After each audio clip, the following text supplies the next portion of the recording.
Welcome to a special bonus episode of the Showdown Podcast. I am Corey. Brad obviously is not here because I get to do the introductions, but there is somebody else that's here. As you hear, that's Vic. Of course I'm here. This is Star Wars, people. Where the hell else do you think I would be? Yeah. I don't think Brad's going to be too mad that we didn't include him, much less even tell him we were doing this. Right. So he'll get over it because, he'll get over it. He and I will do another we'll do a spoiler episode of some other movie that Vic won't see, and it'll be all good. I think you guys have already done that a couple times. Yeah, we're good. Yeah, you're already up on it. So. Yeah, we have. So, as we said, and as you've seen when you downloaded this is a spoiler episode of Star Wars. If you have not seen the new movie, do not listen to this episode. I want you to hit stop on your little iPod or on your phone or on whatever you're listening to. Hit stop. Go to the movie theater. Go see this movie. Then come back home and listen to us. Because we're going to spoil the shit out of this movie. Yeah. What'd you think? You saw it yesterday. You saw it yesterday. I saw it Friday. It's now Sunday. I saw it Friday. You saw it yesterday. What did you think? Very fresh in my mind. I enjoyed it. I literally, I haven't laughed at a Star Wars movie before the way that I did with this one. They took a very kind of comical approach to it, which I wasn't sure if I was okay with at first.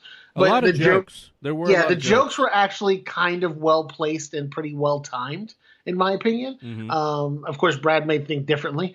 I think my only downfall was the porgs. Because there weren't enough. We had several long conversations about those fucking porgs. Porg. And the fact that they have to be semi-sentient little fuckers, because when Chewbacca was about to eat that one, they were all kind of guilt tripping his ass at the same time. Oh my god.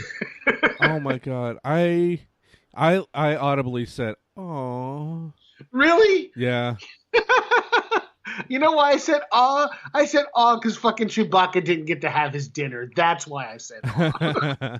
Not because of the porg giving him the fucking puppy dog eyes. I'm sorry. The porgs are adorable. And if it turns out that that's just a facade and they end up turning into some big gigantic monster like you'd see in a Bugs Bunny movie, no. Then they're like the puffins of Star Wars. Like, literally, that's what they are. They're little fucking furry bird creatures that apparently taste good. I want to own one. I need one for the Miller Zoo. For the Miller Zoo. If I come to your house and there's a pork there, I'm out. Because that means there could be a gigantic four-titted sea cow spitting blue milk somewhere in your house. That was great too.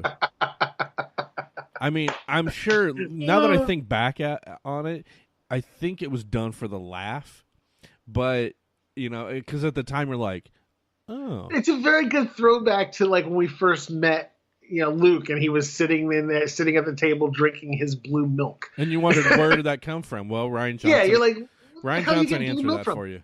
However, the answer, is there a blue milk consortium that goes to islands like that and pumps blue milk off of sea cows? Because I'm pretty sure that those things could not exist on Tatooine. Well, here's the thing. They actually, Luke had mentioned that nobody knows about that island, so the milk obviously wouldn't come there or wasn't farmed from there. Maybe. Well, those things have to be on other planets, I'm sure. Yeah, they probably come from other planets, and they're on other planets. But did it look like that one that he was milking was really enjoying it? Well, it looked like the high tide had come in and stuck them on the rocks. Yeah. Well, I've come up with this whole story in my mind. So the high tide comes in. There's two of these things are swimming, and he's got some sort of a trap set up to get them to come up to that side of the mountain and eat something. And while they're there, the tide goes out and they get stuck on the rocks. And he goes and milks them and waits for the tide to come back in, and they swim off. I wouldn't be surprised. But that's my narrative as to what those fucking things came from. It looked like it was really enjoying it, like it was just leaned back on the on the rocks. It's like, oh, here it comes. I actually kind of thought it was looking back at Rey like, please kill me now. I can't stand when he does this. See, I thought It could have gone either way. I was thinking the opposite. He's looking at Ray going, "You gonna join in or what?" He's like, I'm kind of digging this. It was making eye contact where the whole time it was kind of creepy. Yeah. No eye contact. Don't look me in the eyes. So yeah, Luke spends the entire movie, with the exception of astral projecting, on this island. Yeah. So the storyline itself was pretty solid. It gave us a good view of the fact that the Empire, or the first, they've made headway. They're winning the war. They're taking the fight to the rebels. The rebels have kind of always been in the winning seat for the most part, even though they never stop being rebels when they win. They just keep being rebels. But they seem to be like on the run. Obviously, they're trying to get away from the Star Destroyers and from fucking Snoke's massive, like, oh my god, that thing was huge.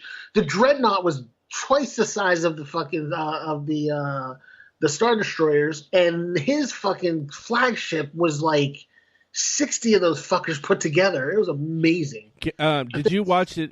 Did you watch it in 2D? Yeah. Okay. Yeah. Let me tell you something. I saw this on IMAX 3D. Uh-huh. I wasn't. I was hesitant to go see it in IMAX 3D. Okay. Because with 3D movies, I don't generally do real well. Because to me, I guess my vision sucks so bad that it doesn't even look like 3D half the time, and I specifically have to sit like in the middle of the theater, right, for it to even look good. Otherwise, it's like it's might as well be in 2D, and I'm just paying an extra $5 for nothing. But we went. We were off to the side, but it wasn't as bad as I thought it was going to be. And let me tell you, when that ship came overhead and the camera went underneath the ship, and this is when Poe was going to take out some of the guns on the outside. The Dreadnought. Yeah, he's going to take out the Dreadnought. When the camera goes underneath it and then you see the guns come down, I was like, holy shit. But that was the smaller ship, dude. I know. Snoke's ship was like, that was the bigger of the destroyers. But that Dreadnought, like, that's literally only like a small corner of fucking Snoke's ship. That thing is crazy. You could park like 20 of those inside of Snoke's ship. But from the way it was displayed, it was just like, holy crap, this thing's immense. And just the shot itself was great. I was like, holy cow. I don't know if it was the 3D that was actually having an effect on me visually or not. Even in 2D, it was pretty stunning. I was like, oh man. So they go through the whole process. The First Order is chasing down the resistance, the resistance fighters. The rebellion's like taking off in their flagships. They managed to get off the island the planet that they had tracked them to, and they were just running for it. He manages to distract them enough. But it was crazy. So you have these heavy bombers, okay, going after that Dreadnought. Yeah. The plan was destroy all the top mounted turrets, then fly over and bomb the hell out of the Dreadnought, right? Yeah. So the smart idea would have been he comes in from the front and takes out the guns. They come in from the rear, where there are no guns, and they just bomb the shit out of that thing. Yeah, but I think But they all try to go through up the front. I think there was a space in the front that had like a hole naturally, because there's always some kind of hole that you can get a ship through. And dude, with all those bombs that were there, like they would have bombed, and those bombs would have gone off, and then the next like 20 bombs above it would have penetrated deeper and deeper and deeper. That's the way those bombers are supposed to work. But it was cool to see a new kind of bomber frigate rather than just like the A-wing bombers. But it's just very badly planned out. So you have one guy who has the bombing mechanisms up top of this huge ladder, and we don't even know how he died. Like he got shot, maybe. If he got shot, how come the whole thing didn't get depressurized? Like, I don't know what happened there. Yeah, I didn't understand. But she finally gets the bombs off on the last ship. They lost like 7 bombers, and they didn't even lose the 7 bombers to like gunfire. They lost the 7 bombers to one bomber that got hit as the guy like armed the bombs too early, Yeah. And then it got hit and then blew up and then blew up another one and blew up another one. Well, that last one you knew was going to blow up anyway because you're dropping the bombs straight down. When they blow up, guess where the fire's going? As slow as those things go, as slow as they go, how could they possibly think that that's a good idea? It was a kamikaze mission is all it was. I don't think it was supposed to be because she was all upset that they died. I know, which doesn't make any sense. It's like, again, you're dropping the bomb straight down. They're going to explode. Where do you think the explosion is going to go to? Straight up. Well, technically, the idea behind it. So, knowing the technology, and I'll give them this. So, when you open the bomb bay door, you notice that it didn't suck everything out. It didn't go into the vacuum of space.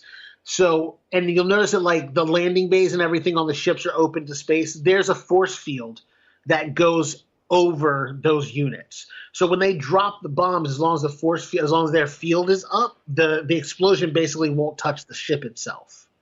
Because that's how their shields work. The shields generate off the back of the ship or off the bottom of the ship far enough that if it gets hit, it doesn't affect the actual like ship itself. So when they drop the bombs out of that, that force field, they go through the force field seals back around them, and then that protects the whole ship from, that blowback. That's why technically in space there are no explosions because there's no oxygen. So none of this could have really happened anyway. That's not true either because as soon as it breaches that ship and opens up any part of that ship, it's pressurized and there's oxygen inside the ship that would cause the explosion to happen. So there would be a brief explosion when something blew up in space because it's pressurized and there's oxygen in the actual ships themselves. So when they blow up, that oxygen has to be burned off. Okay, good point. There you go. I just had to get the nerd. Dude, don't hit me on Star Wars. Let's see. I'm trying to think of some of the other things here. Phasma dies. We don't know that. Her head was not cut off. Really? Her head was not cut off. She fell into fire. She has on armor that was built from like Queen Amidala's. What are her people called? Remember? I don't remember, but whatever her people are called, that's what her suit is made out of. So it's super like heavy duty, like resistant to things. And she also got a hole in her helmet. So that's true. So now she has one eye burned out.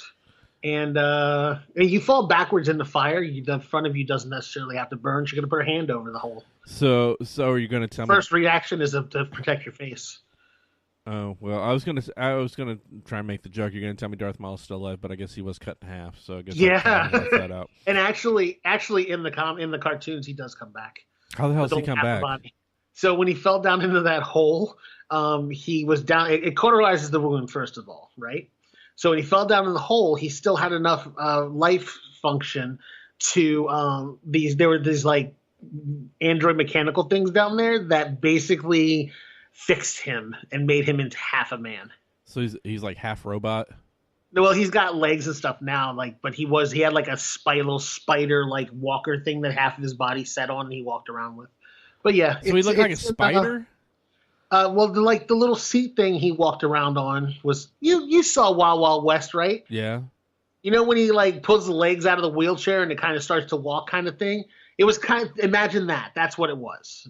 That's exactly what Darth Maul was. He was like the general guy with the little like plate, and then he could sit on top of this little walker thing, and it would walk and scuttle around for him. That's what it was like. So unimpressive. And eventually, they gave him Darth Vader legs, and he was able to walk again. Ugh.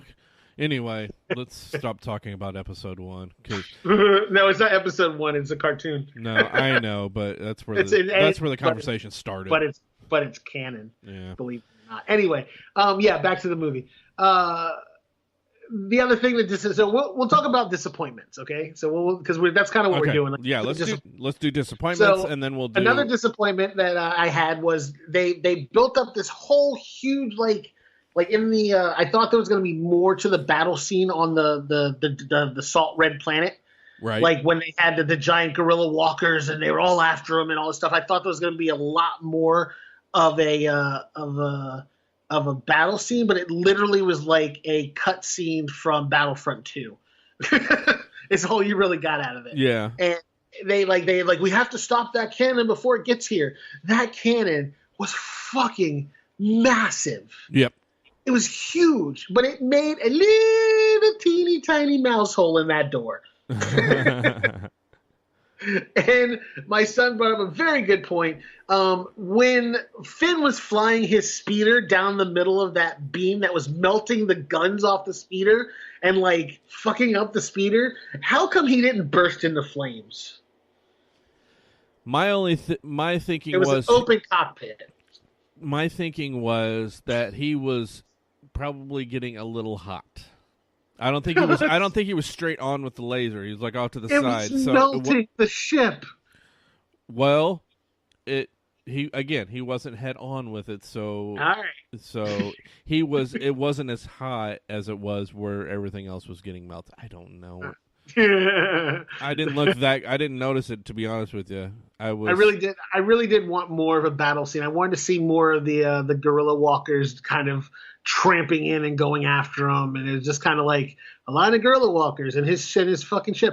And on top of that, they're like shooting at everything. Why didn't they just shoot down his fucking his stupid little fucking cargo ship?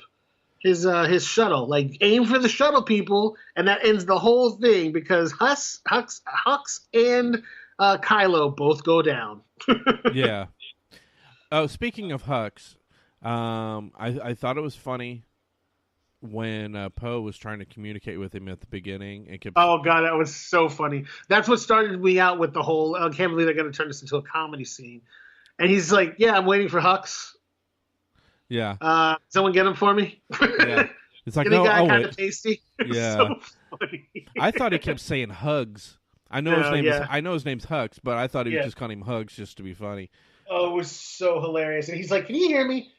Are you sure he can hear me?" Yeah. What did you? It's like when someone calls your friend, it's like, "Hey, how's it going? Hey, what's going on, man?" It's like, leave a message. Like, yeah. God damn it. What'd you think of? I'm trying to think of the right terminology. Leia force flying back into the ship. We had a conversation about this too. Leia is a force user. They do have the ability to maintain their life force even in extreme conditions. And Luke actually did spend some time in the canon of the story teaching her how to use her abilities. She wasn't very good at it. She was basically more of an empath with some slight like force abilities. So she could feel the force. She could feel people with the force. You know, she could talk through the force a little bit with Luke. But her doing that, I don't think it was bad. I think it was good to show that she actually has Jedi ability in her. So I didn't think that was that bad. Yeah. I am a little pissed off that they killed Admiral Akbar. No more. I know. So mad at that. It's like, dude, you gotta save yourself. Save Akbar too. He's been there for you the whole time, and you just let him fucking get blown up. I know, and I'm glad they acknowledged that he died. But yeah. I he was never one of my favorite characters, but he was always that one that you could always spot and you knew his name. Yeah, Admiral Akbar. And just the fact that he kind of got a shitty write-off. I wasn't too thrilled with that. But when they said it, I was like, oh, Akbar.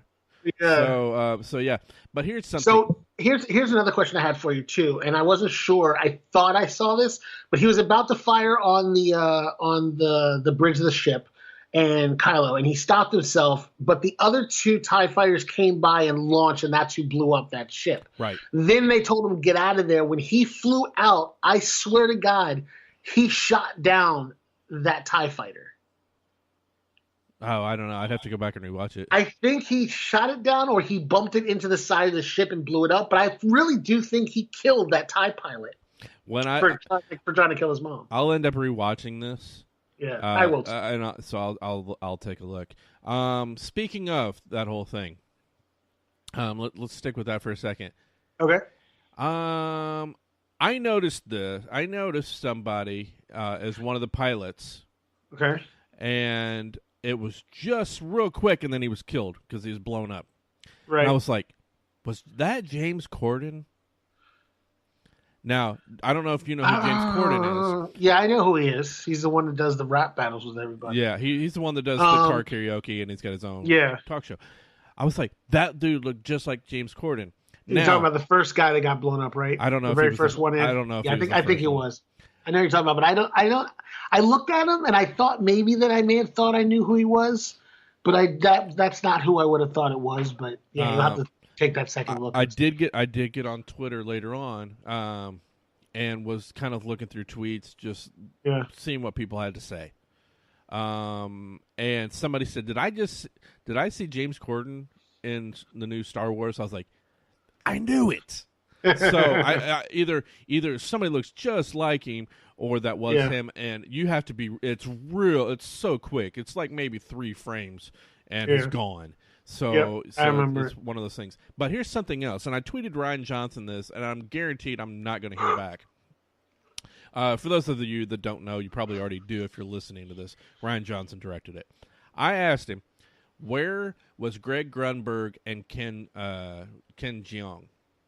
Now, if you remember back to Force Awakens, they're both in there. Grunberg, who was on Heroes, he's done some other stuff as well too. Yeah. He was one of the pilots, and then Ken Jeong was one of the, I don't know what, he was like a commander or something in the base. But they were not in this movie at all. I feel like Ken probably got killed, and because Grunsberg's character is an actual like heavy canon and lore laden character, I don't think they would have killed him off screen. I think they would have to do like off him in movie somehow, because his character is actually a really big piece of the whole pre. So basically, between where he was starting to rebuild the Jedi Order with Kylo, with Ben at first, Grunsberg's character was a pretty big player in that whole like time frame. So having him in the first movie and having him named the same guy from that story means that he's a character that I don't think they would just kill off like that. But I don't know. Yeah, but where was he? They had to have killed him off. They said that a lot of them had been spread out all over the galaxy because they thought they were done. Like the 400 that were escaping from that ship were like mostly the like executive commanders and the small group of soldiers. But they said most of them had kind of run off into the outskirts of the outer rims, and they were just kind of chilling now they thought the whole thing was over. Well, let's hope that he was in that group. Yeah. Okay. Any other disappointing points? Oh well, no. I guess you never. I don't think you ever really did answer. Did you like her force floating back in or not? When she was first out in space, I was like, wow, this is how they're killing her off. Right. Okay. And I thought the same thing at first too, and I was like, no, that can't be, because they were done with this movie. And they were in post when she died, so I know that she made it through the whole movie. There's no way that's where they cut her off, because they would have had to redo the whole movie to take her out of it. So I didn't think that's how she was going to die. But with Rey not being there, I kind of like the fact that she did it, and only because and I know it's going to be an issue for people who don't understand exactly what she did. But I mean, I think it was fine. I think. Yeah. Yeah, and I kind of assumed too. It's like, oh yeah, I guess she would know some force, but maybe people not forget that she's a Jedi. Yeah, I mean, when it comes down to it, she is a Jedi. I didn't have anything that I disliked about this movie, except the porks. Oh no, you love the porks. Yeah, you think they're adorable. I do. The code breaker, when they showed him, I was like, who is that dude? I was trying to figure it out. Yes, who is he? Do you know? Yes, I do. It's Justin Theroux, a.k.a. Jennifer Aniston's husband. Yeah, that doesn't help me. What is he in? He was in American Psycho.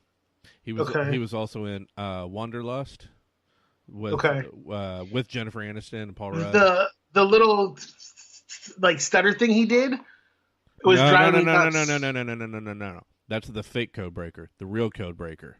When they walked into that casino and they go, there he is, because he was the one that was wearing the lapel thing. That was Justin Theroux. Oh, okay. The other one, the stutter, Benicio del Toro. Was that him? Yep. Yeah, and I noticed that right away, and I was like, holy shit, I didn't know he was in this. Huh. That's the surprise you get when you don't look at the cast listing. What was his character's name? That's what I want to know. DJ. I can look it up. DJ? Yes. He's not called DJ in the movie. But there are toys out there that of him that have his name as DJ, and it's listed on IMDb as DJ. Huh. I have to look it up because he's got to have the DJ is for something. I got to find out what it is. I did. Don Johnson.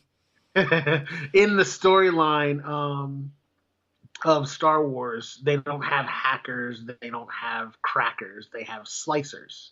So, and of course, this is a nitpick. This is me nitpicking, not that. And this would bother anybody else. But I always thought it was really cool that instead of having hackers, they had computer slicers. And I always thought that was kind of a really cool way of like not saying hacker. It's like, oh yeah, it's like I can slice through that system with no time fast. Like, and that's how the kind of the lore and the story talks about hackers. And then for them to just be like, oh yeah, he said we need to go find a professional cracker. I was like, oh, come on, you slicer. It sounds so much cooler. Did you think at all that the code breaker would be Lando?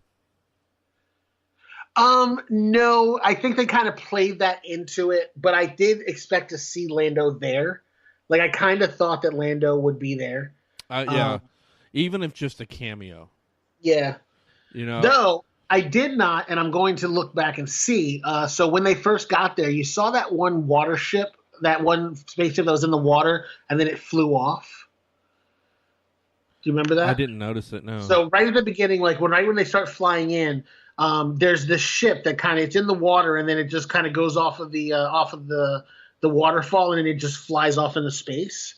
So those are yachts. Those are basically like rich people have yachts. They also have these like yacht type spaceships that he's really like hoity-toity, fancy, expensive spaceships that they use. They have captains that fly them for them and all that kind of shit. And Lando has one that in its description looked kind of like that ship. Oh. And that's why I was like, oh, that'd be cool if that was the Lady Luck, which is what this ship was called. But I couldn't see the marking that was on it because it was there. I just didn't see what it was. But yeah. Anyway, I would have loved to have that would have been a good like lore cameo for that, or just to have someone say something about him, or like. Yeah, I was totally. I don't think he needed to necessarily be there, but it would have been cool to have him actually like mentioned or seen, like a picture, like most wanted or most valuable whale or something. I don't know. It would have been good. I think the kid that we see at the end that's on that planet, I think that's a sign of them showing that there are Jedi out there. Like, there's more than they originally. Well, not Jedi, just that the Resistance didn't die. Well, because the idea was that everyone thought the Resistance was dead, and the First Order has basically been chasing them into existence and killing all of them to annihilate them. But she left that ring for that kid. And that kid was the one that he was looking at through the binoculars that was being beat up on while they were torturing his horse. Yeah. So that kid is now, because of what they did, they freed his horse, they helped them, blah blah blah. She gave him that that decoder ring, his Cracker Jack decoder ring, and now he's going to be the next generation of rebellion. I think there's a shot at the end though when he grabs his broom. Yeah, that he doesn't actually reach out and grab it. I think he used the force to get. Oh no, he grabbed it. No, he grabbed it. He definitely grabbed it, and then he just started sweeping. Because I watched him put his hand on the top of it when he walked out of the room, and he started sweeping, and then he just picks it up. He picks it up by the bottom. He definitely didn't. He didn't force grab it. That he definitely didn't. Okay. I am kind of impressed though that one kid knew that story all the way there. Like right after it happened, like there's some serious communication fucking going on. So the little black kid that was telling him the story about how Luke Skywalker stood up to all those walkers. I'm like, how could he possibly know that? Yeah. It just happened. We barely knew that it happened. Yeah, there were some complaints about that. I read people saying that that they didn't like the ending because it seemed like that was Disney sticking their nose in there. Which, you know what, may be true, but let's not just assume that everything is. Oh, that's just Disney sticking their nose in there. Come on. Seriously. Well, I think they could have done something to. I guess they could have done something to make it let us know that some time had passed or something. Like there wasn't really anything that showed us that very much time had passed, and I think had they had done something like that, then it would have been a little bit better. But the other thing, the girl, what was her name? The vice admiral. Yeah. So I didn't catch her name. I need to go back and look at all of this. I'm going to do that today and like look at all their names. But if her name was Winter or anything like that, then she's got a pretty good storyline based on the lore. But what she did was pretty cool, and it actually talked about that before. Like you can't go into warp when you have another ship right like in line of your warp field. Yeah. And when she fucking warped through all those ships, I'm like, why did you wait till now to do that? Like any of those other ships that were basically evacuating and running out of gas could have turned the F around and like used their last like moment of life to do exactly what she did. Yeah. So let's wrap this up. Obviously, there's so much to talk about. We're not going to cover it all, but we got to talk about this one last. We didn't talk about Rey and the whole Rey and Kylo and Snoke thing, which I thought was a really fucking awesome scene. When he's just like, yeah, I played you, you jackass. I linked you guys. I made you talk to her because I knew you were too weak to be able to do what needed to be done. And he's like, that's right. Strike her down. He's like, turn your blade on her. And then the whole time that blade was turning and just like stuck him through the side. It was so great. Yeah. Yeah. I thought the whole thing with Snoke was great. I thought his guards were badass. Yeah, they were pretty badass. Even before they had swords. Even before the fight scene at the end. Just them standing there and the moves that they would make occasionally. It's like, all right, those are better than the red guards. Vader's Imperial Guard when they just stood there with their staffs. Yeah, and didn't do a thing. They're like, if a fight breaks out, we're just gonna stand here and watch. You're Vader. They're all in red on a red background, and with those staffs, they look badass. The vibro weapons, the vibro blades and stuff. The vibro chain sword, like all that stuff is really cool. Yeah. But then, and I like that they all attacked at once. They didn't do the whole. There's a group attack and only one person guy goes. Yeah, like they all came in on them in like a group, and I thought that was really good too because usually all you have is like, oh, all right, first guy goes in, he got beat up. Second guy goes in, okay, he got beat up. Third guy go in, okay, fourth guy, yeah, now your turn. It was like they all went at him all at the same time, and it was pretty good. And then I was like, oh, look at that, they gave Kylo Ren a redemption arc right in the middle of the second movie. That's so great. And I was like, up, and it's over. Yep. Now, back to being an asshole. I want to talk about the biggest part of this movie, right. and then after that, we'll talk about where we think it might be going. You mean the way Rey kept fucking up those poor people's village? Well, there's that too. Those things are pretty funny. Luke. Yes. I knew he was going to meet his demise. Well, you saw when she shot Kylo with the blaster, he felt it, right? Right. So he was projecting hardcore in order to be able to do what he did. So when he actually cut through him, I think the astral projection is what got him. Like, he's obviously old and tired, but I think that trauma that he felt, because he felt it for sure. That's possible. That's what may have actually killed him. I was thinking it was just he was using so much force. Yeah, using so much, it just took it out of him, and that's what killed him. And I'm fine with that. I know Mark Hamill did not like the storyline for Luke in this, but it was a great scene though. Like the scene where they showed the two sunrises. Yeah, two suns going down. It's very reminiscent right back to New Hope when he's sitting on top of the building and the two suns are coming up. Yeah. And he's watching, he's kind of watching the sunrise. And then this is like him sitting on a rock watching the two suns set. I thought that was a really good piece. Yeah. And too, it's like the moment that he walked into that little fortress area that they were huddled up in. Yeah. I knew it. When all you saw was a silhouette, I was like, and I don't know if she could hear me or not, so she may not be able to answer this. But if you were to ask my wife, that is the moment I started crying. Oh, really? Yeah. Because I knew it. I just knew it. I'm like, this is going to be the end of it. Yeah. And I could not. I had a hard time keeping it together through like the next 10 minutes. Right. Through that whole time until the moment he died. Hell, even after he died, I was still having a hard time getting it together. Yeah, well, in hindsight, the point where he walks up to Leia and he touches her cheek. Yeah. And I was like, how did he get there? Yeah. Like, that was the first thought. I was like, did he pull his X-Wing up out of that water? See, that's the thing. They left without him. Right. And so it was kind of throwing me. And theoretically, he could have pulled the X-Wing out of the ocean. He did that on Dagobah, and he flew off. So it's perfectly fine. But I wasn't thinking that because I swear to God, my whole mind frame was that this is the end, and I couldn't think about all that bullshit. Like, wait a minute, how did he get there? Because it was before he died that I thought that. If that helps. Well, yeah, I know. When he died, and like the only other thought I had in my mind was like, did he learn enough to be able to return to as a Force ghost? Oh yeah, yeah. Here's the thing. I mean, I wasn't thinking of any of that stuff. I was just like, this is where he's gonna die. Yeah. And this is it. And so any of that other stuff, it didn't matter to me. I didn't care.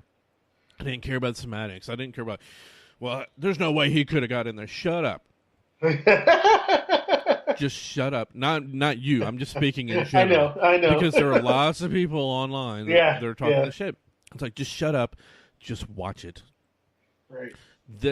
That 10 or 15 minutes, however long it was, it seemed like an eternity. So what did you think about him trying to kill Ben Solo? Oh, I wasn't surprised. I mean, this is something, at this point, this is something that's got to stop. He's defending, he's not only defending Leia, but he's defending everybody else that's inside. It's got to stop. He's no longer Ben. He's Kylo Ren.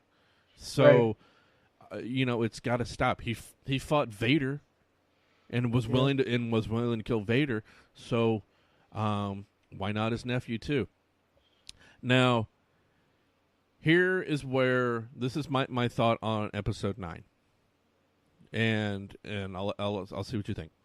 Okay. Episode 9 is the third film in the third trilogy. Okay. AKA, we can end it right here. We can end it and start. Hold on. Let me finish. Third. How do you get third in the third trilogy? That's only 2 movies so far. No, Episode 9. Yes. This coming up, the new movie.